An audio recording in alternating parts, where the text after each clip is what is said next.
She is the executive director of VOYCE. Mary Lynn, good morning.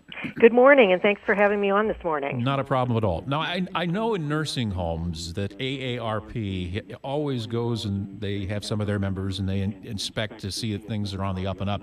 But I didn't know that VOYCE, and perhaps you could explain what that means, that you folks are also involved in that same kind of project. Yeah, absolutely. So, VOYCE, we operate the long-term care ombudsman program in 21 counties in greater St. Louis and all the way up to the 16 counties in northeast Missouri. And our job is to really to advocate for and protect the rights of residents in long-term care communities, and we work with the residents and family members to investigate and resolve their complaints so they can live the highest quality of life while they are living in long-term care. And all of our services are free of charge to the public, so it's just a great service. And we also help people find long-term care also. Do you find that the facilities, the long-term care facilities go, oh heavens, here they are again knocking on the door, or are they more than amenable to having your folks come through the door? Well, I think most long-term care communities view us as a valuable community service because a lot of times the resident is afraid to speak up and really voice their concerns. And so, it's best for the long-term care community to have a happy resident whose needs are all met. And so we're able to build those relationships with those residents because we have volunteers that make weekly visits to these long-term care communities as well as our staff who visit on a quarterly basis. But those weekly volunteers, when you're going in every single week and meeting with the residents, you develop a level of trust and openness that they're able to share their concerns. And then our job is really to work with the facility staff to make them aware of what the concerns are by individual residents, or it might be a group of residents. And then we work with the staff to resolve those issues, because ultimately we need the staff members, to do a great job and to work with the residents. So it's got to be, both sides working together. Now, AARP, Missouri Coalition for Quality Care, and VOYCE, all doing pretty much the same thing. How do you coordinate about who's going where and at what times? Well, we have a different mandate. We're actually have a federal mandate to go into nursing homes and to resolve issues of residents.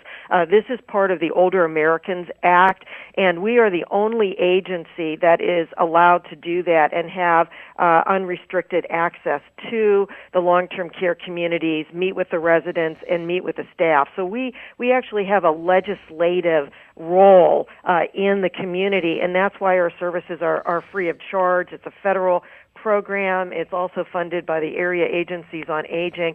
So we're the only agency that are actually doing this advocacy work that is codified in law to provide these services. Now, there have been a couple of bills introduced down in the House allowing cameras in nursing home rooms. I'm hoping this is a bipartisan effort, that there's not a lot of feedback on this. What's the concept behind these bills? Well, first of all, a lot of long-term care communities do have cameras in common areas. However, this bill is different because it would allow a resident to put a camera in their individual room in order to monitor the care that's given. And this, of course, would have to be agreed to by a roommate because many of the residents share roommates, and if the resident is not able to give consent, then the guardian of that resident would have to permit that camera.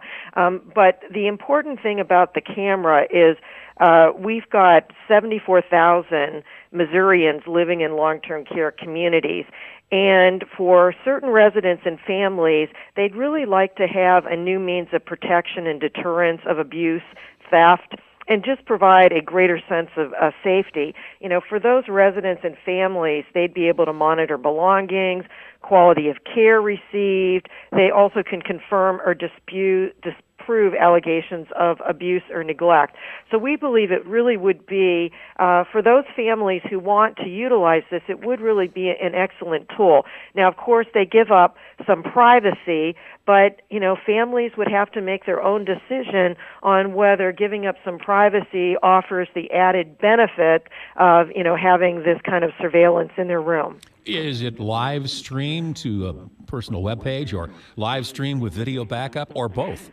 Well, it's really up to the resident and the family member, but you can buy audio devices and video devices at your local electronics store right now and place it in a room, and many of these services are operated through an app on your iPhone, and are able to, watch, what's going on in the room. And also the resident would have their own option on whether they wanted to shut off that camera at certain times. Now, if people wanted to get in touch with VOYCE, you being the executive director would have the phone numbers and the web pages and so on and so forth.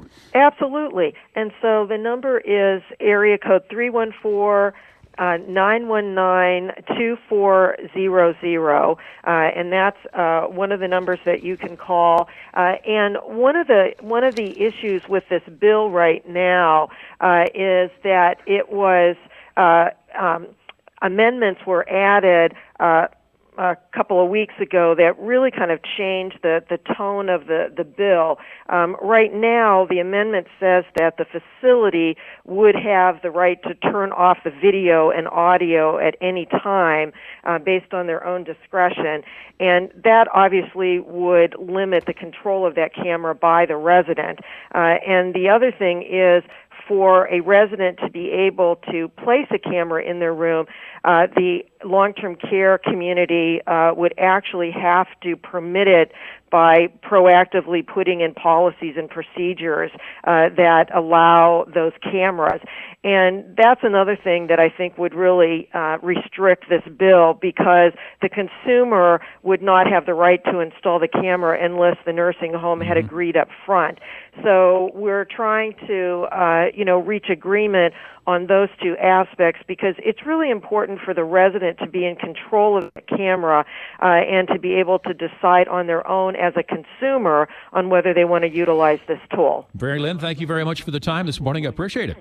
Okay, great. And if you have any interest in this bill, please call our office or call your local representative and let them know what you think about this new legislation before it's passed, if it is passed. Mary Lynn Fonda Donovan, the Executive Director of VOYCE, joining us this morning.